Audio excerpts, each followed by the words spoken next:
हमेशा नीति रही है जनता को गुमराह करके और गुमराह करके अपने स्वार्थों की पूर्ति करना।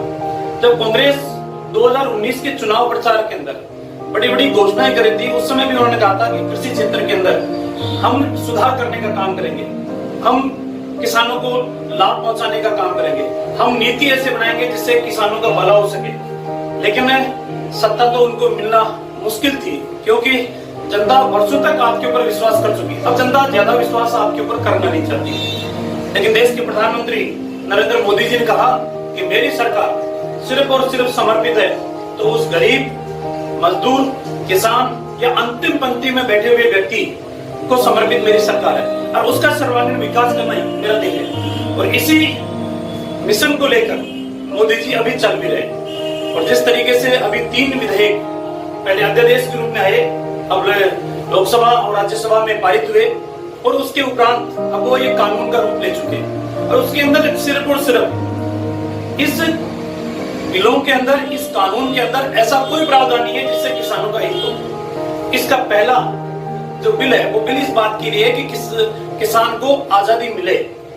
ये जरूरी नहीं है कि किसान के नजदीक के अंदर जो मंडी है उस मंडी के अंदर वो अपनी फसल को बेचने के लिए मजबूर हो। उसकी अगर इच्छा है कि मुझे 5 रुपए का फायदा अमुक मंडी के अंदर हो रहा है या अमुक व्यक्ति से हो रहा है या अमुक संस्था से हो रहा है या अमुक कंपनी से हो रहा है, तो वो अपनी मर्जी से अपनी फसल को, जो उसने पिछले 5-6 महीने कठिन मेहनत और परिश्रम से पैदा की है, पूरा खून पसीना बहाकर पैदा की है, उसको ये अधिकार मिला है कि वो अपनी फसल को उचित मूल्य के अंदर, जहां उसको 2 पैसे ज्यादा मिले, वहां बेचने का अधिकार है। दूसरा कि संविदा खेती। इस संविदा खेती के अंदर यही है, ये जमीन के साथ कोई कॉन्ट्रैक्ट नहीं है, ये सिर्फ कॉन्ट्रैक्ट है फसल के साथ, जो जमीन के अंदर बोई जाने वाली फसल, कॉन्ट्रैक्ट सिर्फ उसका होगा।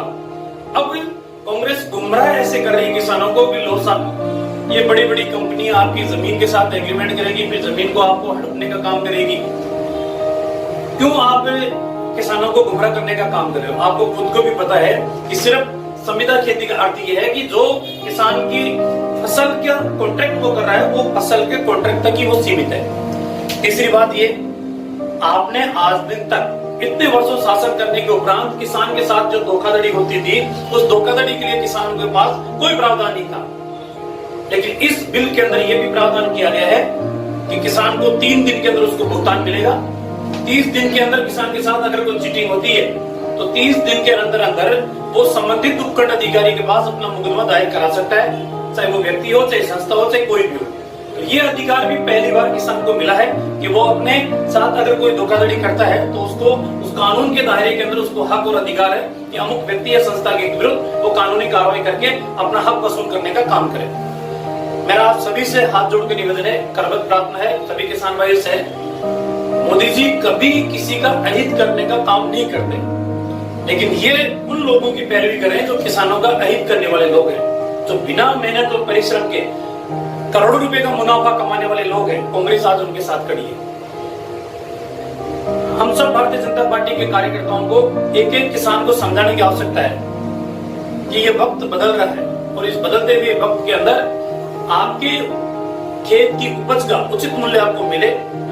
फिर गुमराह इस बात के लिए भी कर रहे हैं कि जो समर्थन मूल्य के ऊपर खरीद की जाती थी, वो समर्थन मूल्य के ऊपर खरीद भी सरकार बंद कर देगी। नरेंद्र मोदी जी के नेतृत्व में चलने वाली सरकार कभी भी किसानों के साथ अहित नहीं करेगी और सिर्फ किसानों का भला करने का काम करेगी। एमएसपी के ऊपर खरीद जारी रहेगी और जैसा देश के प्रधानमंत्री जी ने आश्वस्त किया है, हमारी पार्टी के राष्ट्रीय अध्यक्ष जेपी नड्डा जी ने आश्वस्त किया है और एग्रीकल्चर मिनिस्टर ने भी आश्वस्त किया है कि ये एमएसपी के ऊपर खरीद जारी रहेगी।